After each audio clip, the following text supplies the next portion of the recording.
Assalamualaikum warahmatullahi wabarakatuh. Alhamdulillahirabbil alamin wassalatu wassalamu ala asyrafil anbiya'i wal mursalin wa ala alihi wa sahbihi ajma'in.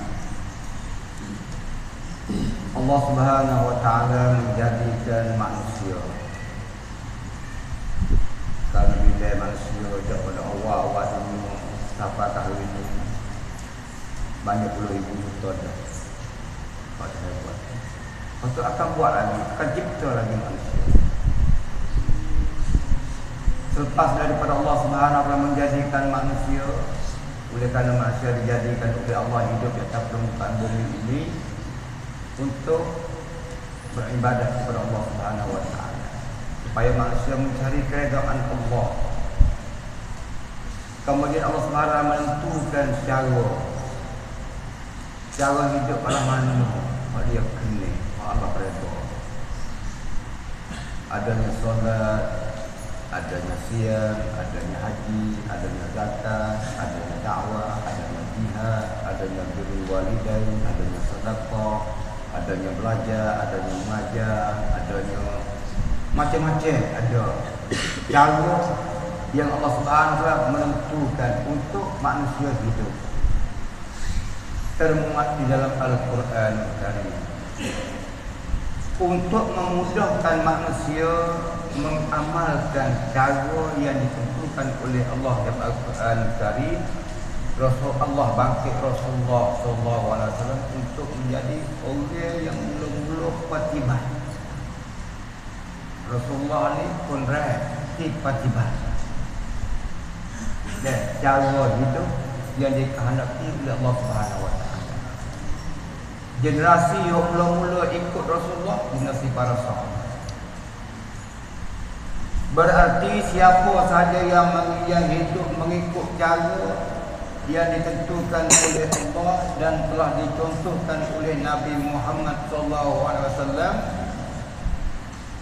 Allah redha mereka itu. Kerana mereka itu nak keredaan Allah Subhanahu wa taala.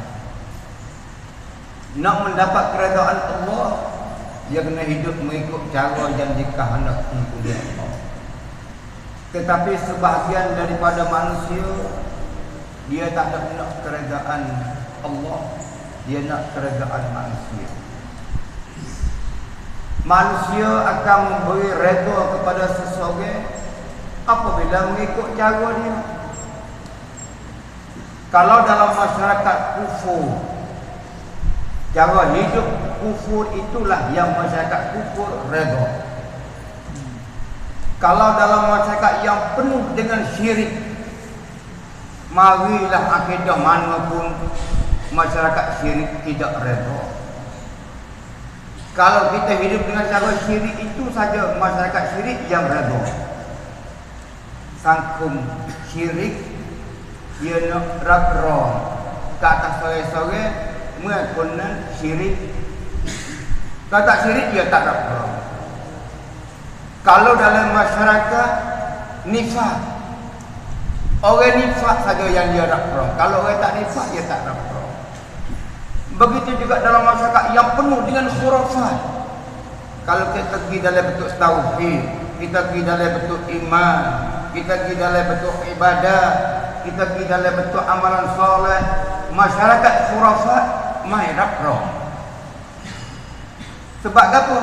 Sebab kita tidak hidup mengikut cara khurafat.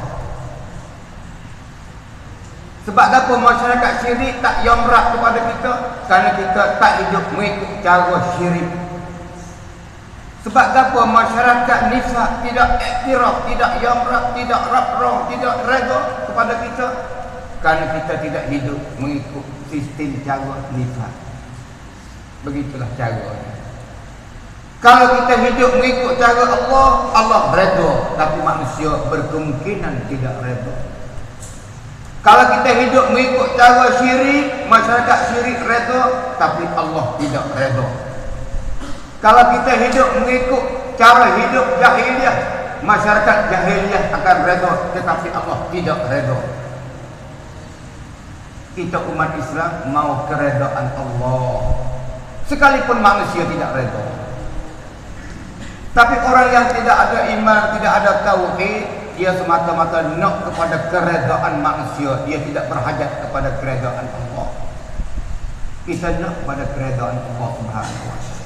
Ikhwah yang dikasihi sekalian, apabila kita baik, kita bagus, akhlak mulia, tolong orang dapat mukhimat, barulah Allah redha.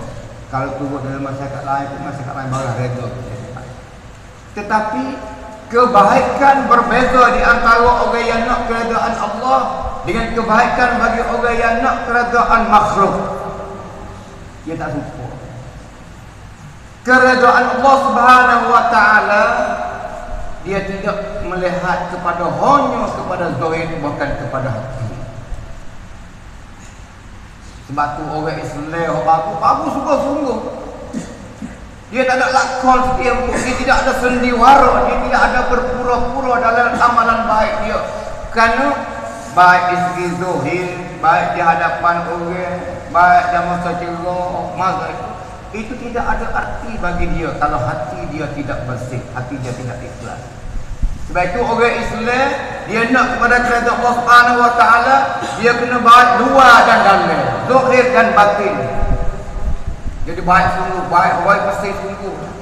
Kalau dia sedekah pada orang, sedekah dengan zahir dan batin. Sungguh-sungguh baik. Kerana apa? Dia yakin kata hatilah yang akan dinilai oleh Allah Subhanahu wa taala. Tetapi orang yang nak kepada keredaan manusia, nampak dia berjuru jadi manusia roh, hati busuk. Hati belum tentu dia nak baik. Kerana apa? Manusia tidak boleh peramal dalam hati. Orang nak kepada keredaan manusia, kalau dia buat jadi kena, jadi juru, lakon, sedang seniwara, orang nampak tengok, dia dirap-rong oleh manusia. Tetapi di luar, di belakang, dalam gelap, lebih dia buat. Kerana apa? Manusia tidak dapat peramal hati. Oleh itu, ikhwan yang dikasihi sekalian, perbezaan di antara orang nak mendapat keredaan Allah dengan nak mendapat keredaan manusia, hatilah yang tepat menentukan baik sebenar atau baik palsu, baik palsu atau baik bohong. Jadi dalam Islam, orang yang nak keredaan Allah Subhanahu wa taala, kalau baik sungguh, kalau jahat sungguh. Sebab apa? Dia baik, dia mari daripada hati, mari pada hati. Sebab tu dalam kerja, kalau kerja dalam samnangan, kerja dalam comrung, kerja dalam semakum, kerja dalam ungkon ni, dia biasanya satu-satu ungkon dia ada pangkat manca, ada pembuana. Kalau orang kerja nak mendapat keredaan daripada manusia, daripada wana, daripada pangkat manca, dapat pangkat manca, masya-Allah, berkhidmat, rajin, tapi di luar pangkat manca apa itu saya. Sebab itulah hati penting benar. Oleh itu alhamdulillah kita menjadi muslim, marilah kita mencari keredaan Allah Subhanahu wa taala dengan sebenar-benarnya, pasangkan hati kita yang bersih, tulus, ikhlas kepada Allah Subhanahu wa taala. Insya-Allah kita diredai oleh Allah Subhanahu wa taala. Wallahu a'lam. Subhanallah.